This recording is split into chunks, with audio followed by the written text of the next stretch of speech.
వాగర్థావివ సంపృక్తౌ వాగర్థ ప్రతిపత్తయే జగతః పితరౌ వందే పార్వతీ పరమేశ్వరౌ. ఆదిత్యాయ చ సోమాయ మంగళాయ బుధాయ చ గురుశుక్రశనిభ్యశ్చ రాహవే కేతవే నమః. శృంగేరి జగద్గురు పీఠాధిపతులకి, కంచి పీఠాధిపతులకి నమస్కారములు తెలియజేసుకుంటూ కార్యక్రమాన్ని ప్రారంభిద్దాం. ఈ రోజున చెప్పుకోబోయేటువంటి అంశము మహామహిమాన్వితమైనటువంటిది, చాలా ప్రభావవంతమైనటువంటి విషయాన్ని మీతో పంచుకోదలుచుకున్నాను.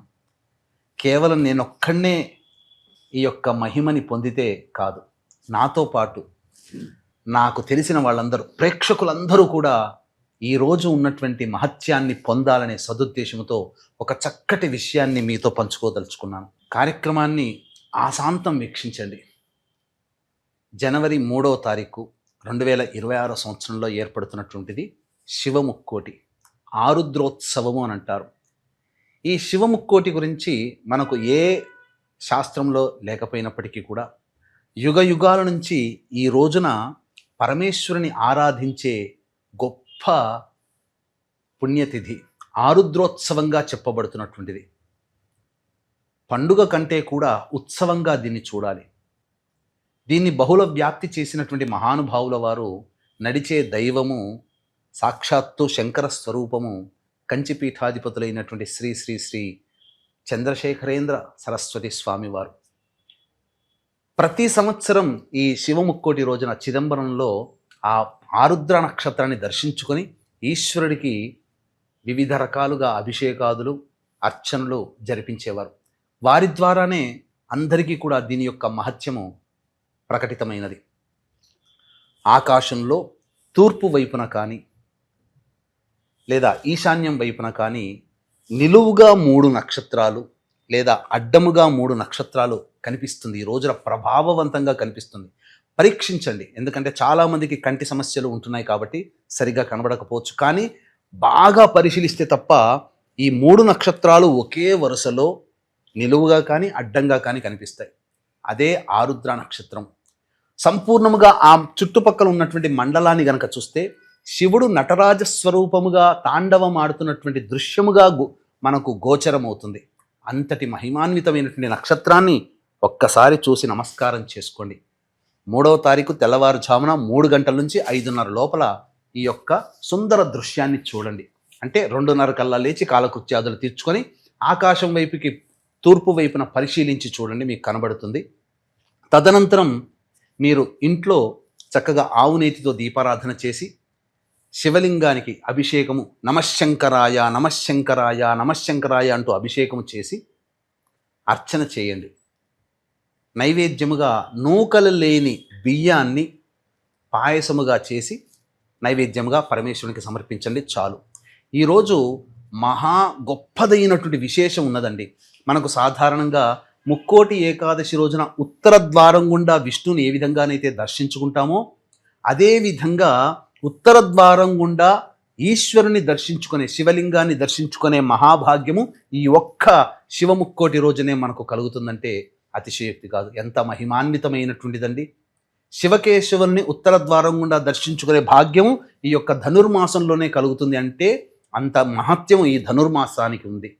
కాబట్టి జనవరి 3వ తారీఖు రోజున వచ్చేటువంటి శివముక్కోటి రోజున ఎవ్వరూ కూడా మిస్ కాకండి. ఈ రోజున ఏ సమస్యలతో బాధపడుతున్నటువంటి వాళ్ళు ఎటువంటి విధానాలతో అర్చన అభిషేకాదులు జరుపుకోవాలో సవివరంగా మీకు తెలియజేసే ప్రయత్నం చేస్తాను. వీక్షించేటువంటి ప్రేక్షకులకి గమనిక, ఈ యొక్క శివముక్కోటి సందర్భంగా జనవరి 3వ తారీఖు రోజున మన పీఠం ఆధ్వర్యంలో శ్రీశైల క్షేత్రంలో కానీ శ్రీకాళహస్తి క్షేత్రంలో కానీ ఈ 2026వ సంవత్సరం అంతా కూడా మీకు శుభం కలగాలి, అన్నింటా మీకు జయం కలగాలి, మీ సంకల్పం నెరవేరాలి, ముఖ్యంగా నవగ్రహాలు సంపూర్ణంగా అనుకూలించాలి అనే సదుద్దేశముతో సర్వదోష నివారణ పూజల హోమాలలో భాగంగా నవగ్రహ పాశుపత హోమము, అనారోగ్యం కోసం మృత్యుంజయ హోమము, శాంతి కోసం రుద్ర హోమము, అలాగే ఆటంకాల నివారణ కోసం లక్ష్మీ గణపతి హోమము, వివాహం కాని అబ్బాయిలకి అమ్మాయిలకి మరియు దాంపత్య సమస్యలకి హోమాదులు, అలాగే శత్రుబాధ నరఘోష కోర్టు సమస్యల నివారణకి సుదర్శన మూలమంత్ర హోమము, కాలభైరవ హోమము, ముఖ్యంగా మేష మిథున కర్కాటక సింహ కన్య వృశ్చిక ధనస్సు కుంభమీన రాశుల్లో జన్మించినటువంటి వారికి శని దోష నివారణకై శనీశ్వర హోమం అనేటువంటిది ఈ యొక్క జనవరి 3వ తారీఖు రోజున శ్రీశైలంలో కానీ శ్రీకాళహస్తిలో కానీ జరిపించడం జరుగుతుంది. అవకాశం ఉన్న వాళ్ళు స్క్రీన్పై కనిపిస్తున్న నెంబర్కి కాంటాక్ట్ చేసి మీ గోత్రనామాదులు నమోదు చేసుకోవచ్చు. ఇందులో నమోదు చేసుకున్నటువంటి వాళ్ళకి శక్తిపాతము చేసినటువంటి కరుంగలి మాల ఇవ్వడం జరుగుతుంది. ఇక ఏ ఏ సమస్యలకి ఏ విధంగా చేయాలనేటువంటిది క్లుప్తంగా మీకు తెలియజేస్తాను. ఈ రోజున ఉద్యోగ సమస్యలతో బాధపడేటువంటి వాళ్ళు చెరుకు రసంతో కానీ బెల్లం నీటితో కానీ ఈశ్వరునికి అభిషేకము జరిపించి ఎర్ర జిల్లేడు పుష్పాలతో అర్చన చేయాలి. H1B వీసా సమస్యలు కూడా తగ్గుముఖం పడతాయి. ఇక వివాహ సమస్యలతో బాధపడేటువంటి వాళ్ళు, దాంపత్య సమస్యలతో బాధపడేటువంటి వాళ్ళు కండ చక్కెర లేదా మిశ్రి అంటారు, వాటిని పొడి చేసి ఆ పొడిని నీటిలో వేసి ఆ నీటితో ఈశ్వరునికి అభిషేకం చేయడం, గన్నేరు పుష్పాలు లేదా మల్లె పుష్పాలతో అర్చన చేయడం.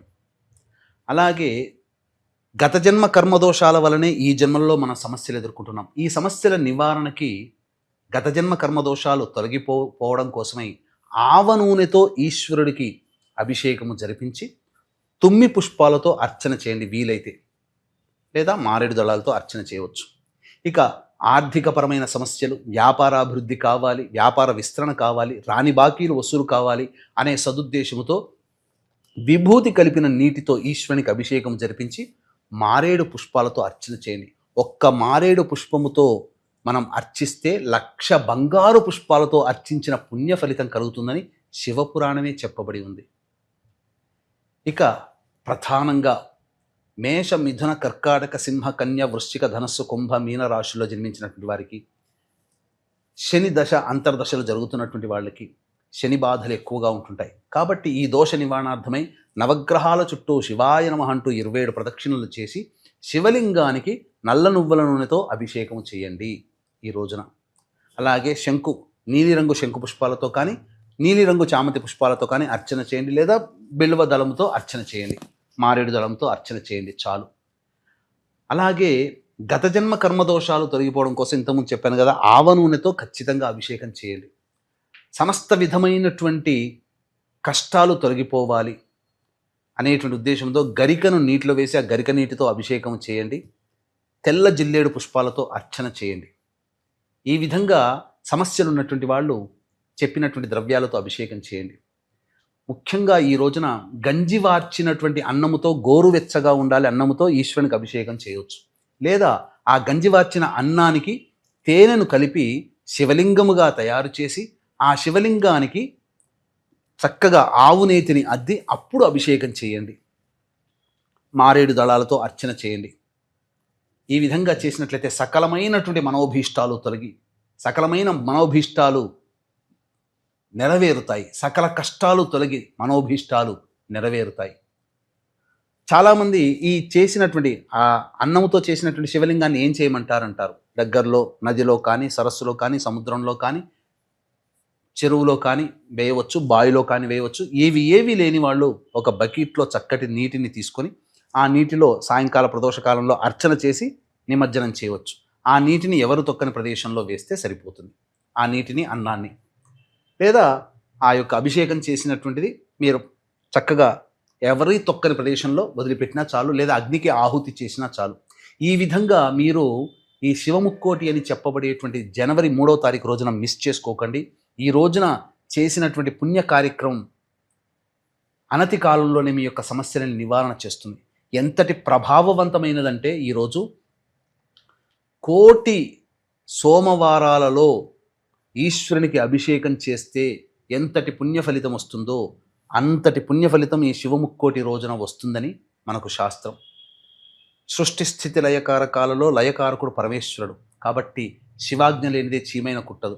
ఈ కార్యక్రమం మీరు చూడాలన్నా, ఈ కార్యక్రమం చేయాలన్నా అది శివాజ్ఞ కాబోలు. అందుకే ఇంతటి గొప్పదైనటువంటి విషయం గురించి మీకు అందించాలి, ఆ సమాచారాన్ని అందించాలనే ఉత్సాహంతో మీకు చేరవేయడం జరిగింది. ఈ అవకాశాన్ని అందరూ సద్వినియోగపరచుకోండి.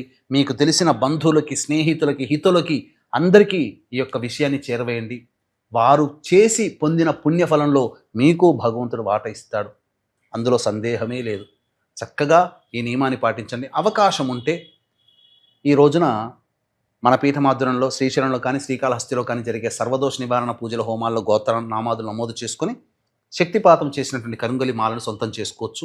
అలాగే మరొక ముఖ్యమైనటువంటి విషయం ఏంటంటే 2వ తారీఖు రోజున సాయంకాలం ప్రదోషకాల సమయంలో 7 గంటల నుంచి 8 గంటల మధ్య కాలంలో మృగశిర నక్షత్రం 4వ పాదం ఉంటుంది. ఇది అమ్మవారి నక్షత్రం. ఆ రోజున శివాలయానికి చేరుకొని పరమేశ్వరునికి నమస్కారం చేసుకొని అమ్మవారికి నమస్కారం చేసుకొని నీ యొక్క అనుగ్రహం వల్లనే నేను ఈ రోజున దర్శించుకున్నాను, అలాగే రేపటి రోజున నీకు సేవ చేసుకునే భాగ్యాన్ని కల్పించు మహానుభావ, నీ ఇచ్ఛాశక్తి, నీ క్రియాశక్తి, నీ జ్ఞానశక్తి వల్ల నాకున్నటువంటి సమస్త బాధలు తొలగిపోవాలి, నాకున్నటువంటి సమస్త కోరికలు నెరవేరాలి అనే ఉద్దేశంతో ఈశ్వరునికి అర్చన, అమ్మవారికి కుంకుమార్చన జరిపించుకొని ఇంటికి వచ్చేయండి. ఆ రోజంతా శివముక్కోటి అని చెప్పుకోబడేటువంటి 3వ తారీఖు రోజున బ్రహ్మచర్య వ్రతాన్ని ఆచరించండి. దాంపత్యం పనికిరాదు, మాంసాహారం పనికిరాదు, ధూమపానం పనికిరాదు, అలాగే మైథునం పనికిరాదు, మద్యపానం కూడా పనికిరాదు. చక్కగా ఆ రోజున అందరినీ సంతోషపెట్టండి, ఎవరిని బాధ పెట్టకండి. ఈ విధంగా చేసినటువంటి వాళ్ళకి పరమేశ్వరుడు సర్వదా తోడై ఉండి మీ సంకల్పాలని దగ్గరుండి నెరవేరుస్తాడు అని చెప్పడంలో ఏమాత్రం సందేహం లేదని చెప్తూ సర్వం శ్రీ ఉమామహేశ్వర పరబ్రహ్మార్పణమస్తు.